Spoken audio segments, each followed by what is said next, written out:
How is everybody? Good. What state do we live in? Idaho. Idaho. What's Idaho known for? Potatoes. What else? Gems. We're the gem state. And gold, and we are the gem state. So there's lots of gems all over Idaho. What I do and what I specialize in is opal. Idaho opal. It's very, very rare. There's only one place on earth that it formed like it did, and it's in Idaho. So it's Spencer, Idaho. Does anybody know where Spencer is?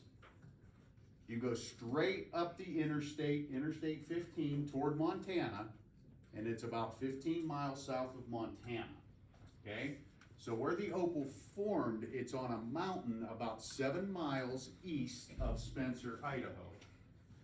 The way it formed was, there was a volcano. Does anybody know what a volcano is? You do, right? Big lava shoots up in the air.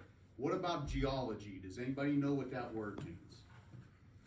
Geology is the study of the earth. So what that means is the formation of the earth, the rocks, and everything that makes up the earth is called geology, okay? So the volcano erupted on top of a mountain, 7 miles east of Spencer. What happens when a volcano erupts? What's the red stuff called? Does anybody know? Lava, right, lava. So lava comes out and it cools. So it comes out of the volcano and it's liquid rocks. It's so hot the rocks melt. Liquid rocks, they come out and they cool down. When they cool down, they leave little pockets. It doesn't come out and cool down hard like this. It's not like concrete. It leaves little holes and vugs, or what they are called. So after the volcano, however many millions or 10,000s of years, the plates shifted underneath the earth. Hot springs popped up where that volcano erupted from, okay? So hot springs, everybody's seen hot springs, right, in Yellowstone, right? You know how they shoot water up into the air and they bubble? There's lots of minerals that are in hot springs, all different kinds of minerals. What happened was the hot springs popped up where the volcano was. So as the water bubbled up and flowed over, like you see in Yellowstone, the water settled down into those little pockets that cooled. We call them bugs. So there were little pockets and the water would settle down layer after layer after layer. These hot springs went off for tens of thousands of years up on that mountain. As it got into these little vugs, it cooled. It cooled down and it formed silica. What silica is actually just water. So it formed little layers of silica, layer after layer after layer after layer. And that's how the opal was formed.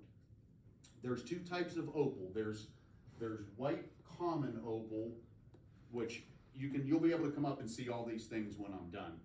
So there's white common opal, and then there's precious opal that has the color, the real bright colors that you're going to see. You can probably see some of this.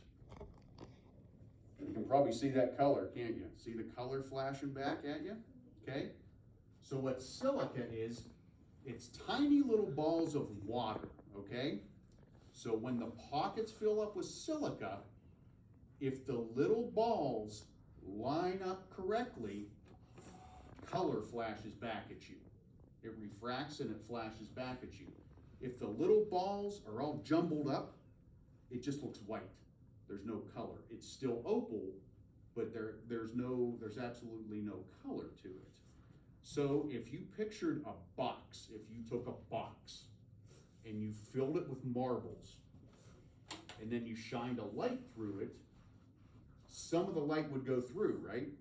Because there's little gaps between the marbles. So if you shine a light through the marbles, that color might be red. Then if you fill that same box with ping pong balls, they're bigger than marbles, right? Ping pong balls. So you fill the box with ping pong balls, shine a light through it, a different amount of light is going to come through. That might be green. That color might be green. Then you fill it with pool balls, like you're playing pool, and even more light's gonna come through. That's gonna form an even different color, okay? Everybody understand that? So different amounts of light come through and they form different colors. If you have balls that are all jumbled up in there and no light can get through, there's no color that comes back. There's no color that refracts to you. It doesn't come back and you can't see color, you just see white. So, how I explained the opal, how it formed layer after layer after layer, okay? It formed very, very thin. So one layer would come down and it would solidify. Another layer would come down and it would solidify. The way the precious opal or the color opal formed is if you took a book, okay, and you had a book, say a real thick book, and you put a red sheet of paper in the middle of the book, and you looked at the edge of the book, what would you see? A little red line, right? Just a tiny little red line, and that's all you would see. But when you flip the pages of the book, when you come to that red piece of paper, the whole thing is going to be red. Does that make sense to everybody? Yeah. That's how this opal formed. And what is so unique about Idaho opal is it's a volcanic formation, meaning that the opal came down from the center of the earth up and formed. It's a volcanic formation. There's lots of opal all over the world in different places, but Idaho is the only place on earth where it formed like that with volcanic formation.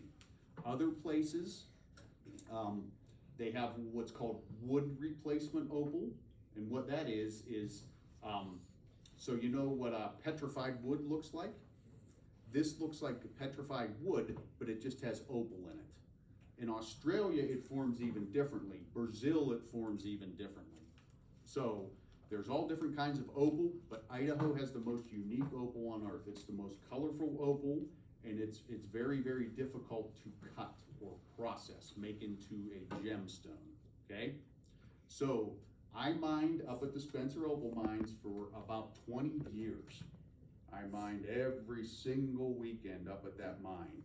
And the way we would mine it is we would have a big bulldozer with a big hook on it. And it would just rake away at the hillside, It would roll out big boulders. And inside of those boulders were the bugs I told you about. The different little bugs, the different formations of opal. So we take sledgehammers and we take steel points and we have to break it down by hand into little pieces, and then we put them into a bucket. Then we bring it down the hill. I take it home, and I have several different saws. So all of my saws and all of my grinding equipment, we use diamonds. Can you believe that? Diamonds? We actually use diamonds to cut things with. They are so hard.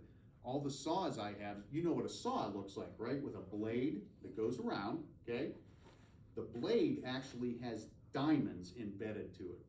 So when you cut rocks, if you ever see people sawing rocks, there's actually diamonds in those blades. You know why diamonds? Because they're the hardest substance known to man. They are so the hardness scale for rocks is called the Mohs scale. It's 0 through 10. Diamonds are a 10. They are the hardest thing there is. So I use diamond saw blades, and I use grinders that spin and spin and spin really, really fast. And I take the opal and I form the opal on these wheels, and I have to use lots of water. So there'll be a grinding wheel, and there's water that squirts up from underneath, and that keeps everything cool. It keeps it cool because if the opal heats up too much, it's going to crack. And we don't want it to crack, right? Because if it cracks, it's not any good. It's still pretty, and you can look at it, but I can't make any jewelry out of it. Also, we use the water because when you're grinding rocks, what do you think is going to happen if you're grinding rocks? There's going to be a lot of dust. There's going to be lots and lots of dust. So what the water does is it helps keep that dust down. So when I grind rocks, I wear a mask, a breathing mask, and I also wear glasses. I wear safety glasses all the time because there's always a chance something can fly out of my hands, hit me in the face, hit me in the eyes, whatever. So I always wear safety equipment. And water is very, very important. So when I grind these opals, it's ground on a series of different wheels. One's really hard. So if I have to really take a dig in and take a lot of material out, it has a grit on it. It's more abrasive. So like sandpaper, you know what sandpaper is, right? So sandpaper, some of it's really rough, right? And it scratches things up, and some of it's really smooth. It's the same thing with rocks, except we're using diamonds. So the big wheels have bigger diamonds in them, and the smoother until I polish it, until I end up polishing it. So I have had a cutting business, and I've cut thousands and thousands of opal for people all over the world. People from all over the world come to Idaho to get opal, and they give it to me to cut. So what I do is I send them a gemstone that's finished, that's ready to be set into jewelry. So that's how we mine it, and that's how I cut it. So I have a bunch of different examples up here. If you'd like to come up here and look, I can explain a little bit better. It's probably better if you come up here and look at these, then we can get a better look at them and you can hold them and feel them, okay? So the way it formed, this is really cool. So I'll hold them up here. See this ball? See how it looks like a ball? Okay? So this was one of the vugs that I told you about that the opal formed in, okay? So when we found a little ball like this up at the opal mine, we would get really, really excited because what would happen is, see how this is a ball too? When we see a ball like this, we get excited because we think there's probably opal in there. So what you have to do is sometimes you end up breaking the opal, but that's just how it goes sometimes. You crack it with a hammer, okay? So we would crack it with a rock hammer. See that? Here, you can pass it around and look at it. That's cool. Isn't that cool? It's called red. Yep. Can you see? It was red. Cool, huh? And then sometimes we found pieces just like this. Blue. Isn't that cool? You can pass that one around. See that, Sage? See that? Oh, that's cool. Isn't that cool? Isn't that beautiful? So the book, can you see the book? See what I'm talking about with the pages and the color? So it's just like a book. It's just like a book. And for me to make this out of this, I just have to grind away or flip away the pages, and I expose the color. So isn't that cool?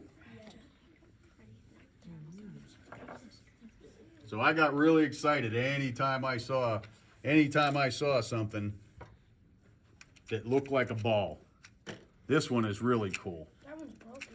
Yeah, this one's broken. So when I broke this one, there's a piece off of here, but there wasn't. I couldn't see any opal on this thing whatsoever. When I hit it, it sounded like glass shattering.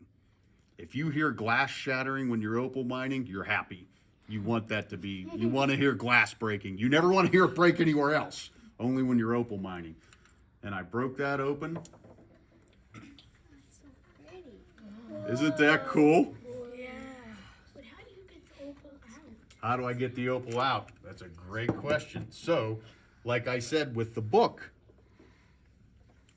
see how this looks like pages of a book? See how it's layered? Yeah. Okay?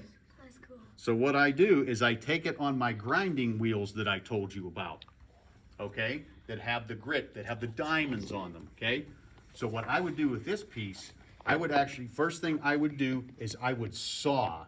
So I would use one of my diamond saws. I would take it and I would saw like this. So I'd saw right above where this color is, because this is what we want. That's what I'm trying to get at, okay? So once I saw this off, Then I would take it to one of those grinding wheels and I go real slow until I hit the color. So I see this color exposed. And then I take it on a different machine that spins. I'm sure you don't know what a record player is, but there used to be, oh, you do? Oh my goodness. Wow, that surprises me. That's cool. That's really cool. So I have another machine that's called a flat lap. It spins like a record, looks just like a record player, and it has water that drips down onto it. So I will take this and I will flatten it. Okay, so I'll make it super flat. And then what it comes out like, see this? And see the book? You can see the book again. You can pass that around. So then it gets to this part here. Then I take it and I glue it to this black backing. All this is basalt. It's just another rock. That's all it is basalt. So I glue it to the black backing. Then I take and I saw this part off. So I'll saw it right above the black backing, okay? Then I go back to the record player. The record player's spinning. I grind it back down this direction, okay? Then it ends up something like this. Here, you can hold that. Feel how thin that is. You can't even feel the edges of it. See how thin that is? That's a lot thinner than a piece of paper. Pretty cool, huh? So then what I do with it, I will glue a piece of quartz over top of it. Same thing your glasses is made out of. That's this stuff. So I glue quartz over top of it. And then I take it on my machine that spins like this, not the record player, but the other one. And I grind it, and I shape it, and I grind it to whatever shape I want to get it into. Then once it's finished, they end up looking something like this. Aren't those cool? Yeah. And then I take it, and I get them set into a piece of jewelry. Oh my gosh. I want one like that. So isn't that neat? Right there. Isn't that one cool? Yep, that one is actually sold to a silversmith. Really? She's making payments on it right now, and you can see why. All right. You want to tell us how much something like that costs or no? I want to buy one. Yeah. Something like this? Yeah. Yeah. This is to a silversmith that buys tons of opal off me. I gave her the best deal I could. This is $1,200. Worth it. Worth it. Just this one stone. Yeah, that's worth it. That's what that And that's costs. a discount though. That's a discount, yep. That's a discount. That's a discount, yep. That's a discount. That looks like a discount. So does anybody have any questions? Did I explain it pretty good to you? Yeah. You understood everything I said? Yeah. Awesome. Great, great, that's great. So these are pieces just as I mined them. Aren't those cool? Whoa. Be careful with that. That's glass. Be careful. Yep, with water. Look at this one. And precious. Look at this. And then all of these. Look at all those. Spin that around. Hold it up into the light and spin it around. That's an earring, or it can be a necklace. Pretty cool, huh? I have a opal necklace. Do you? Cool. It might be a opal necklace. Yeah, that's a necklace. Yep. Oh, that's a necklace? That'll be a necklace. Yep. Want a necklace of gold. You might have one. Okay. I should have brought my opal jewelry and I didn't today. I forgot. Too busy last night. Pretty cool, huh? Yeah. Okay, if you want to see more rocks or any of my opals, I display them at different shows around town. In Idaho Falls, this Saturday, starting at 3 o'clock on 17th Street, down in front of where the old Kmart was, there'll be a setup there. You'll see a bunch of different booths, and I'll be there, and I'll have tons and tons of rocks It's like past for past sale. the DI, right? Past the DI, right past the DI on the left-hand side. And Ammon Days, if you've ever heard of Ammon Days, that's a lot of fun. There's tons of activities for kids, and that's August 5th. I will be there as well. I'll have a big booth set up with all kinds of rocks. So, well, thank you. Thank you for letting me tell you about opals. My name is Jim Donovan. Here's one of my cards. Everybody take one of my cards if you like. Okay? See this box of rocks? Yes. There's all different kinds of rocks in there, all different shapes, sizes. Everybody can have one. So pick one, and I also have some pens. So you can have a pen or a rock. I can't. You take your pick. I can't read.